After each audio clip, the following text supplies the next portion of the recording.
Hi, I'm Marty Nemko. Imagine that you were asked this. You have 6 months to do whatever you want. What do you want to do? Well, the common answer, probably the most common answer, would be travel.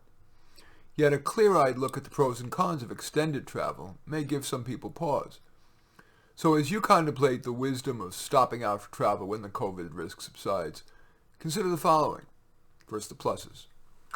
The anticipation. In the weeks before the trip, excitement will replace your life's mundaneness, if that's a word. Many travel lovers, especially younger adults, feel they've gained confidence from traveling that they can handle new situations.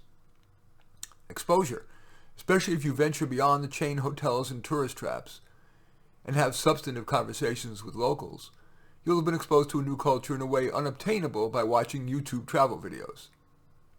Career enhancement. Often you can have meetings with your peers in other countries that can inform your work back home, and that would make the business part of the trip tax deductible.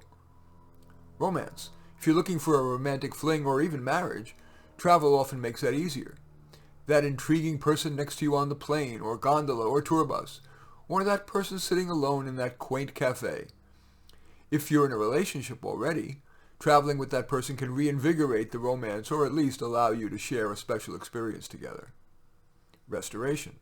Travel may impose challenges, but they're often less daunting than the challenges of your workload, technical problems, and people problems that you have at work. Then there's simply fun. There's something fun about experiencing something new, conquering doable challenges, having eating and shopping adventures, and seeing long-standing beauty such as cathedrals and ancient ruins up close and personal. And finally, the memories. Long after you're back home, you'll have memories that'll last, maybe even last a lifetime. Now let's turn to the minuses. Career gap. Of course, that refers not to the brief vacation, but as we're talking about here, that few months stop out, or that retreat, sabbatical, whatever you want to call it. If you're unemployed, it can be hard to convince an employer that you're as motivated as are your competing applicants who didn't take 6 months to explore other cultures.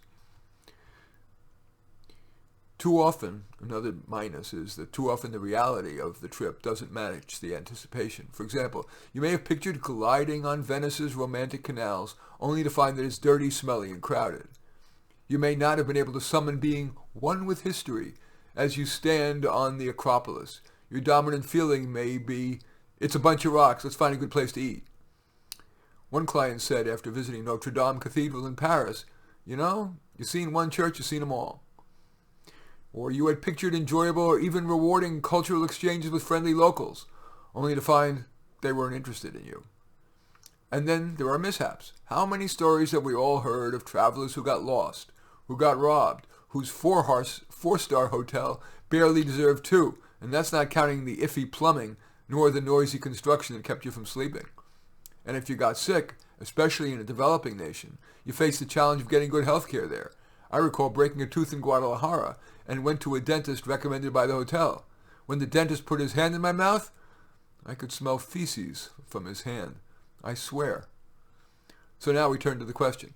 Consider this thought experiment. Assume there was a law that said you couldn't travel for more than a weekend, and you had been planning a 3-month trip and had budgeted $15,000. What would you do with the time and the money?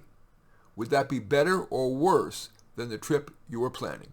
In any event, I do thank you for watching. I'm Marty Nemko. I welcome your thumbs up and accept your thumbs down. I always look forward to your comments and especially like it if you hit the share button below. Share on your social media so that my efforts can have broader impact.